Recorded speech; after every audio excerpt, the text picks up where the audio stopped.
What's interesting about the data is just having all this different information about where these sources and what defines culture and where culture is sourced. And it's neat to kind of see, we have different outlets. In San Francisco, it's nice because we have specific neighborhoods and you can kind of segment, what neighborhood is producing what. But having this analytical data actually gives you numbers, and the whole walk score conversation where you can have a walk score that represents culture in an area is really defining what we're trying to do in our mission in San Francisco. We branded ourselves as the arts and cultural concierge of San Francisco, so how do we source that culture and where do we send our guests that are coming here? 90% of our walk-up customers are tourists and they have no idea what they're going to do the next day or the next 2 days in San Francisco. So having all these resources and knowing exactly what is culture, where these cultural events are taking place, and how to get these people to these different cultural events is just really fascinating. And it really just gives us insight as to what we can do in San Francisco to mold our programs to benefit everybody and make sure that everybody has a full cultural experience and opportunities to experience culture. What the data is going to do is give us some examples of where these cultural events are taking place and how we can reach out to those specific cultural venues or cultural events and really make sure that we bring those events and showcase them to the people that are coming to San Francisco specifically.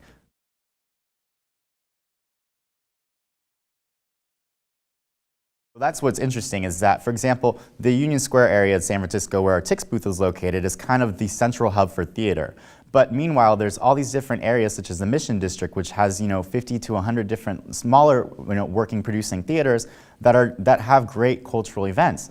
And the thing is that we're trying to work and really showcase those specific events and drive the international guests that are coming to San Francisco's Union Square and get them to see different events in those specific regions. So working with strategic partnerships in and around those areas and also working with transportation like Muni to really make sure that there's cultural awareness throughout all different avenues in San Francisco. So that when you do, as it was mentioned during the discussion, when you do arrive at a specific train station, you know what cultural events will be in that area. So if you do take BART to the Mission District, you know immediately what cultural events, what theaters, what special events are taking place, on any given day. And if it's through a source list of, theaters that are always producing work, or if you provide a news feed that is, a digital ad display that has a running feed of different events that are going on throughout the week, or however you want to set that, but really making sure that you're sourcing all those events and putting them into one place where people can filter through and really find what they want to do.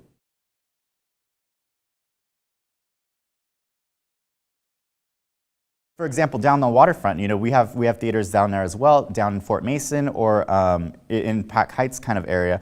And the thing is, we're not driving. These international guests that are staying in Union Square aren't going to seek out these different cultural events in these specific areas. So really sourcing those and saying, why don't you go down to the waterfront? There's, comedy club, there's a Bay Theater, and then there's different cultural events that you can experience, but people aren't going because they aren't aware of that. So if you did have a walk score that says, oh wow, or a cultural event score that says, wow, there's this area that I don't travel to ranks at an 8. Maybe I will go out there and really see what kind of opportunities and different events are available in that specific zone.